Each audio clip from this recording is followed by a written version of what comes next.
Hi guys, this is Dr. Amy back with an assignment for you all, and I'm going to make a link to this assignment down below. You can get it for free through my Teachers Pay Teachers website. All right, so we have a unit on first aid, and my students oftentimes have difficulty remembering the multiple situations. So I've created these cards as a template for my students. So the headers of each include everything from fractures to bleeding to diabetic shock and coma. So all of the various things I expect them to know as part of this curriculum. You can do this one of a couple ways. I often do this in small groups or individual, take home assignments, and I have them bring it back in with them prior to the next class. You can also do this as part of an in-class assignment as opposed to lecture, and then go over the cards and make sure that they are complete for all of the rest of the students. I have included in the top here some QR codes. All right, if you're not familiar with a QR code, you can get a QR downloader on your phone.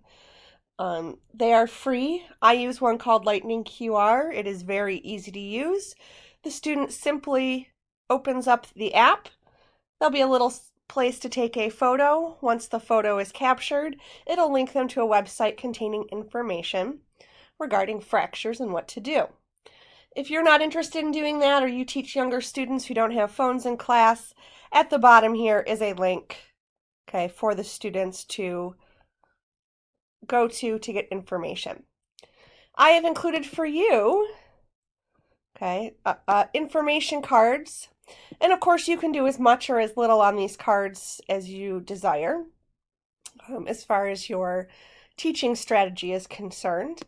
Once I collect all of these cards, I make copies for all of the students. You can upload them, into whatever website, Blackboard, whatever format you guys are using, or you can physically print them and hand them out to each student. This way, different students are responsible for different types of cards, and then everybody gets the value of different types of education. So we're using a students teaching other students moment. So let me know what you think of these cards below, and let me know what else you guys would like to learn about as far as in-class active activities. I will be posting as much as possible.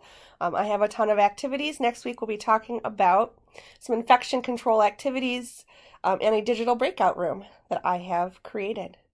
Nice to see you guys. Make sure you hit subscribe to get my weekly videos. Make sure you follow my Teachers Pay Teachers website. Everything on there right now is free. And I'm going to post a link to my nephew's YouTube channel if you could like and subscribe to him as well if you are into video games, or you have children who are into video games. He has a wonderful channel. Thanks for coming, guys. Have a good day.